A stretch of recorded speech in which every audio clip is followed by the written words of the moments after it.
ꯃꯤꯅ ꯆꯝꯊꯣꯡꯗ ꯆꯥꯅꯤꯡꯉꯦꯀꯣ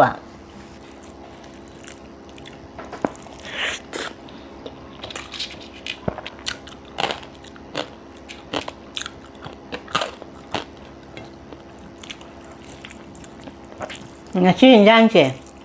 puro banai ba morok masala singse jam hap ko kha chamtak na thong hai bana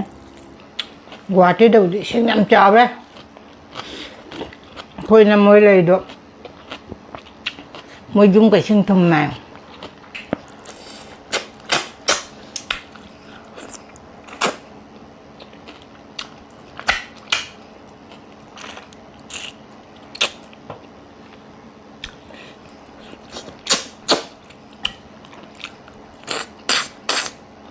sune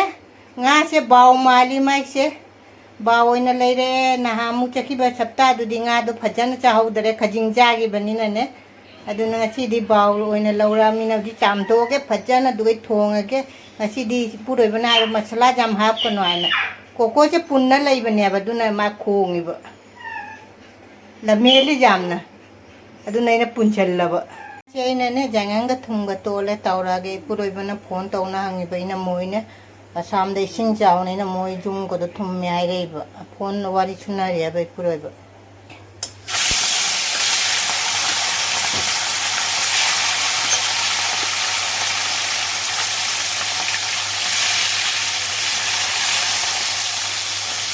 tawra ge nga se ko thok pa ja ni ko tho ge mayam da kenom jeng hala ke nga ma ko ke jeng mo tup mu chaw nga ma ko ke jam chaw nga se katang ka ke no to hala ke ba mayai da ke ne sema la ke ba nga se tup du mai chaw nga ma ko ke ai na nga jam chaw nga sema ga cha ba ha da nga chi di kaw bo lo ga ba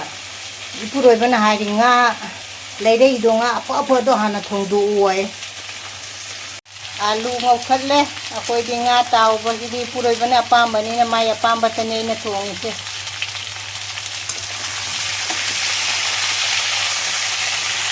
ai ne jong cha su khar hat chal lage adi ba khame na singa su hat chal lage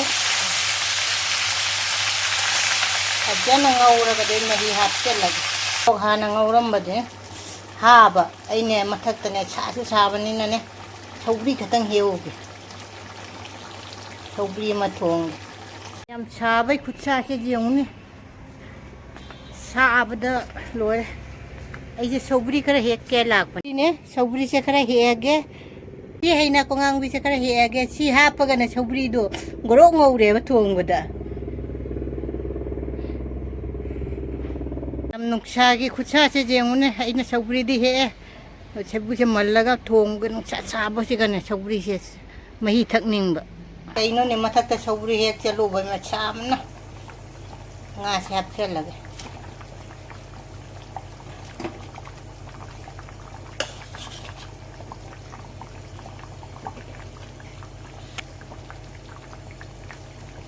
kaja chawal lage tong cha kinga taw lai re na ne saugri gi sing thanga la bai na ne saugri se moro ga te pani ka thak chal lage adu ngari se ina launa tham bane ba si ngari sum thak chal lage aja chawal lage ai gi saugri se silok saugri su kha jaw re silok saugri ha pa ga na ne saugri thong ba se ai di angorok ngore ba ma hi do asin ba du na nga ataw ba se thak chan ga ge saugri se jam de kumchi de saugri ga jam tha tre da saugri gi mahi se phachana chawbong khei chawre adu saugri sap chal lage saugri si di jam de ba ina ne kari hai saugri ama haina koi di haina ko ri ko angang wi do silok saugri chu ha pa do aduna ne ngorok ngau ne ba mahi se ai si mahi je ngorok ngori hai ri se ai je kaya ai na mamang de saugri cha gi ba do mayam na comment tawrak pa saugri mahi je kai gi ngori no ai na saugri si ju phachana saure mana asang bam jauri ne jang chi su mai mutat pa jara ne phadigom leite ngasi hinjang na pi chon bala te saman ne saugri si soi na mai mutat le tangchen gare งาทงไปสิซุไม่มุทัดละแกพอดีกมเลยเตะพอดีกมทางยังไงไม่มุทัดเลยลอยเลยงาทงไปมาจูดีจำพจาเลยมายามหาวก็ตะมันรักคอมเมนต์ทวีรมูสิกิมาเทียลเช่เปล่าทงบันนี้จงจักกะหาปะทงบันนี้สิกันนะชาวบีนุ่งชาชาบัสิกะดูจงจักเลยเร่ทบีเลยเร่สลาตนะติลาวกะทบีกะสินะอีโรนบะเจนเดมกะอาลูกะอีโรนบะมาเทียนดิสิตะเนี่ยyang puna magre khana ikong no na khoram jari anga chi chu dum bang oina dum pore chakhi ba sapta da khajing oina khajing achau bodo thong cha gi bane ba adugai dugai puroi bana ne ngasi che ba oina dum keji ahum khara hen bra khang de dumaina kaino to boma laure ba adu baw thong ba leire thong bai video di mamang da ina hap khrabani mayam na su urani ba mubang dai a hana adun jong cha leire china saugri thong ba đây xin salad na thabi ga tilau ga lei re to irombam jaw re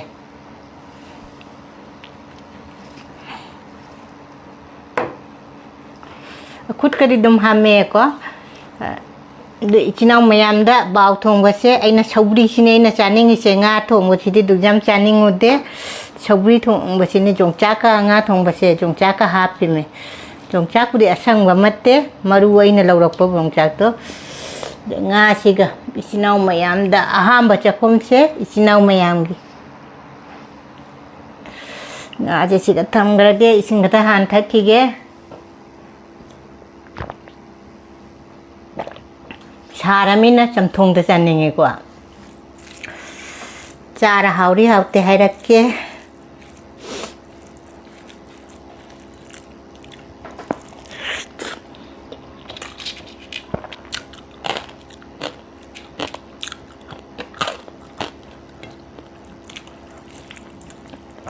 ngasi injang che puro banai ba moro ka masala sing jam hap ko kha cham tak na thong hai ba na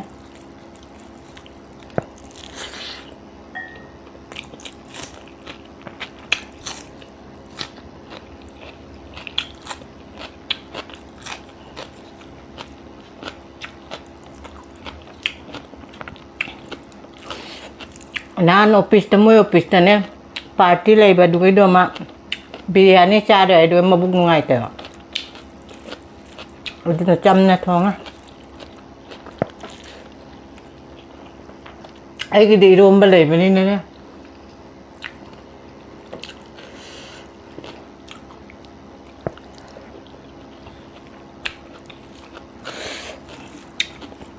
ấy đi rôm bên dao bên này nè đi rôm bên chấm thong dao bên này nè giang cho một cái xà đó chú cay da redo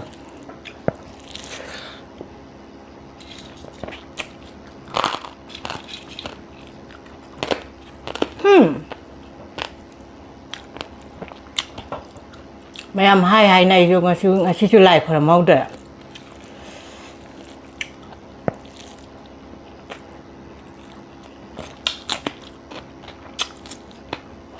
ngasi chào sẽ khắp bia chu bia cả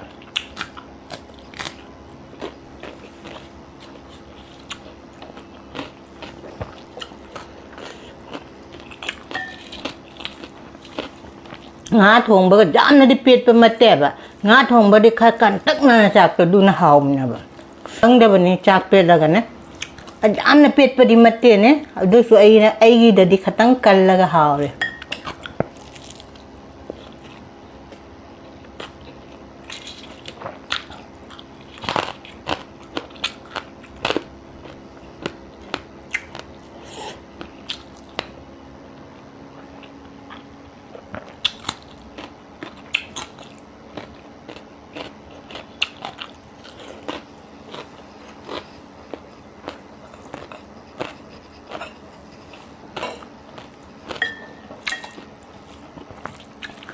tiền gốt cái lấy ra đó mà ai tiffin ra bỏ này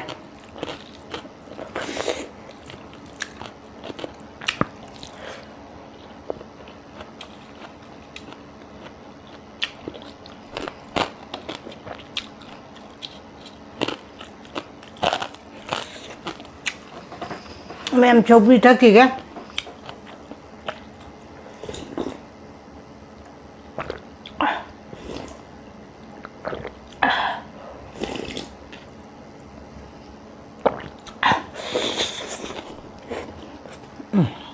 sầu khoa thì đi hai nhà đây tên nó hào rồi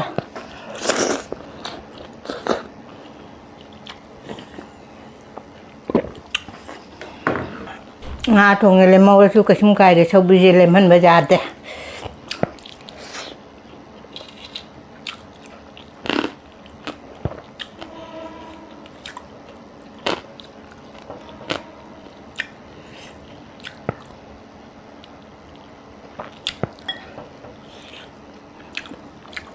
ngà mà cô có được tụt tụt máy chảo rồi ấy là chạm ngà sẽ chảo rồi khô là cái nó chảo sẽ hình đẹp ạ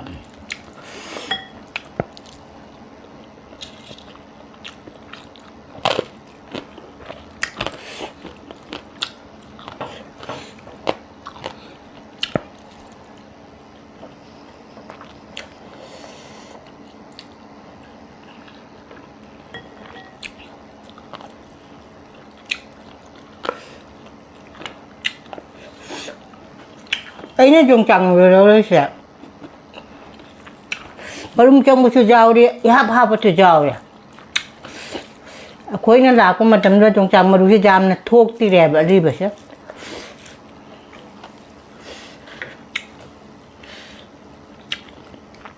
đã phăng vào lâu ra bỏ ra mình này mà phăng bằng cái tăng đã phăng à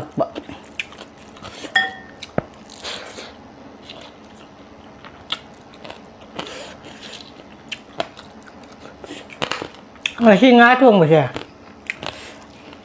ăn ngang là cha đi hảo nè ngã chứ thum mồ ai masala ga mồ cái chấm ấy thum gì chui puroi bagi pam jab ada thae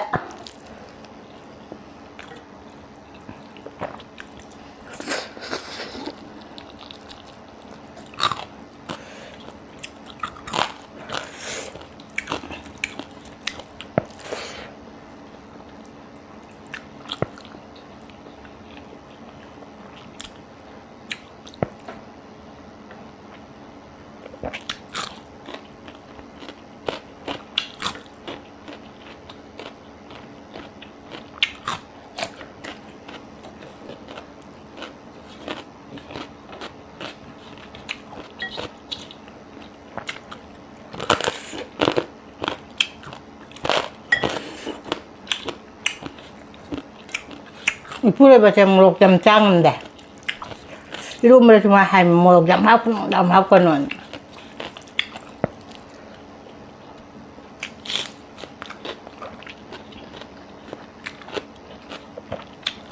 Ini saugri thong cha.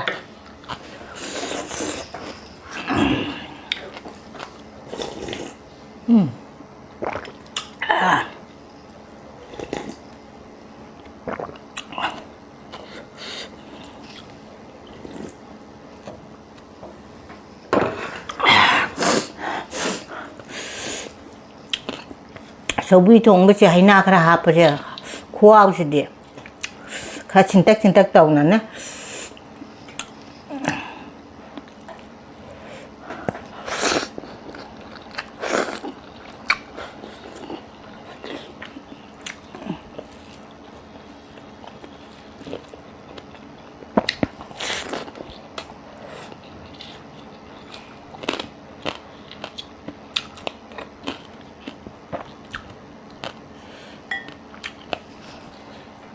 Aku di nung baro tan ni cakcai nung dang di cakcai dah.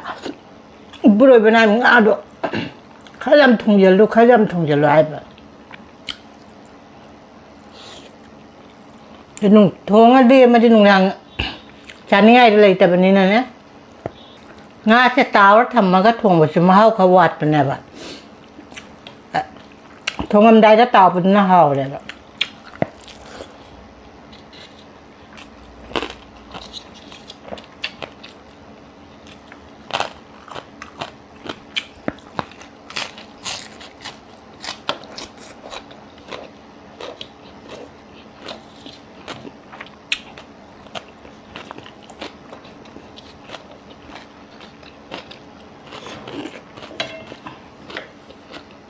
Guati đâu đi xin nhắm chào bé thôi năm mới lấy được mùi dung cái xương thùng này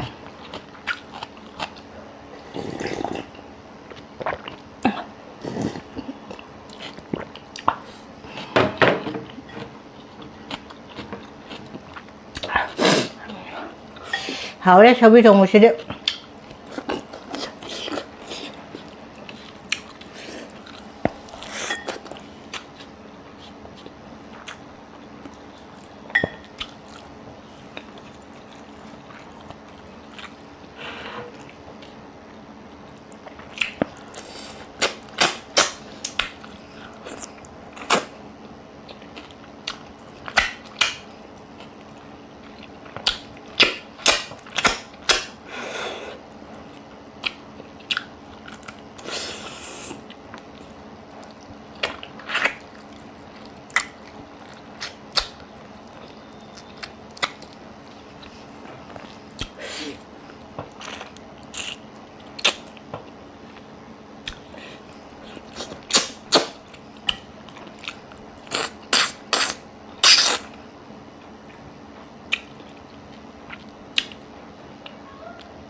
mayam ngasiginya